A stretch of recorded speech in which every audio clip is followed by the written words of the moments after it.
আসসালামু আলাইকুম রাহমাতুল্লাহি বরকাতু। প্রিয় সাকিবিয়ান বন্ধুগণ, কেমন আছেন আপনারা সবাই?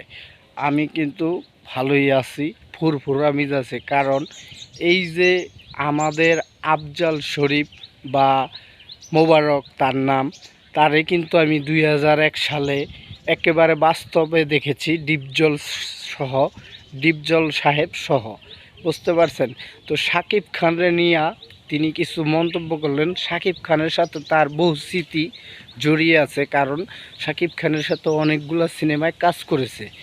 যেমন আপনার হিরো দ্য সুপারস্টার, এটার মধ্যে খুব চমৎকার মামার অভিনয় থাকে, খুবই ভালো ভালো কাজ করছে। আর তিনি কিন্তু অনেক সিনিয়র সাকিব খানের।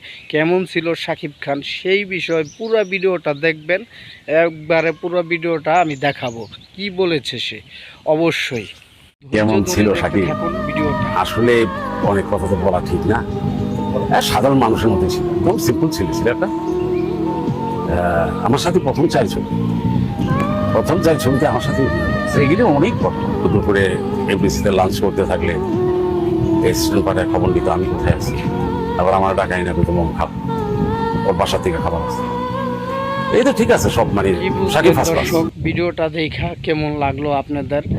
অবশ্যই মূল্যবান কথা কমেন্ট বক্সের মাধ্যমে আপনারা বইলা যাইবেন। ইনশাল্লাহ এই আফজাল শরীফ কিন্তু এখন বেকার হয়ে গেছে, কারণ তার শরীর অসুস্থ। দোয়া করি সে সুস্থ হোক, কারণ একজন সাকিবিয়ান হিসাবে সাকিব খানরে নিয়ে খুব সুন্দর মন্তব্য করেছে। অবশ্যই আল্লাহ তাকে সুস্থ করুক, সে যেন আবার কাজে ফিরতে পারে। বুঝতে পারছেন? সবাই ভালো থাকেন, সুস্থ থাকেন। অবশ্যই টিকিট নিয়ে মারামারি হবে সাকিব খানের নতুন সিনেমা সোলজারে। ভালো থাকেন।